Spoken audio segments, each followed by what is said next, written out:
आरुषि 20 साल की, बेहद मासूम और शांत स्वभाव की लड़की। उसकी बड़ी बड़ी आंखें, चांद जैसी गोरी त्वचा और हल्के भूरे बाल उसे और भी मनमोहक बनाते थे।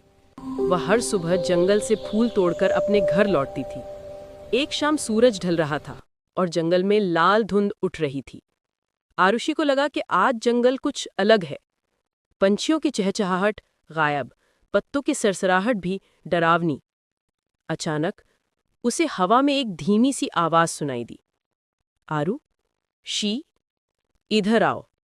वह डर गई, पर आवाज इतनी मधुर थी कि उसके पैर खुद ब खुद पुराने महल की तरफ उठने लगे।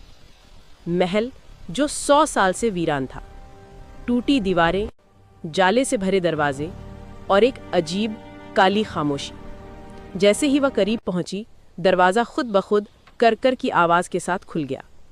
अंदर ठंडी हवा चली और फिर वो दिखी, एक लंबी काया, झरनों जैसे बिखरे बाल और होठों पर हल्की रहस्यमय मुस्कान। लेकिन उसकी आंखें काली, बिल्कुल गहरी खाई जैसी।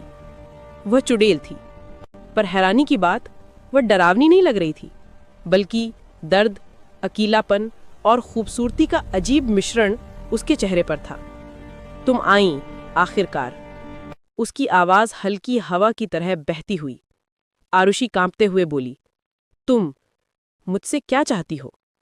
चुड़ैल धीरे धीरे आगे बढ़ी, उसके कदम जमीन को छूते भी नहीं थे। तुम मेरी जैसी हो, इसलिए तुम ही मेरी मदद कर सकती हो। पुराने कमरे में दीवारें अपने आप हिलने लगी। एक विशाल पेंटिंग गिर गई। उसमें एक लड़की थी, बिल्कुल आरुषि जैसी। ये कौन है? आरुषि ने कांपते हुए पूछा। चुड़ैल की आंखों में उदासी तैर गई। मेरी बहन, उसे बचाने आई हो ना? आरुषि हैरान, दिल तेजी से धड़कने लगा। चुड़ैल बोली, 100 साल पहले इस हवेली में आग लगी थी। मैं उसे बचा नहीं पाई और मैं खुद एक श्राप बन गई। लेकिन उसका पुनर्जन्म तुम हो। कमरे में तापमान अचानक गिर गया। आरुषि को लगा कि उसकी सांसें जम रही हैं। चुड़ैल का चेहरा अब और तीखा, भयानक और शक्तिशाली लगने लगा। अगर तुम चाहो, मैं तुम्हें अपने साथ हमेशा के लिए यहां रख सकती हूं। हमेशा, मेरी बहन की तरह।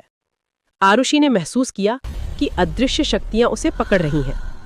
हवेली की दीवारें सांस ले रही थीं, रोशनियां अपने आप झपक रही थीं। पर तभी आरुषि ने साहस जुटाया। वह बोली, अगर तुम सच में मुझे बहन समझती हो तो मुझे बांधोगी नहीं, मुझे जाने दो। हवेली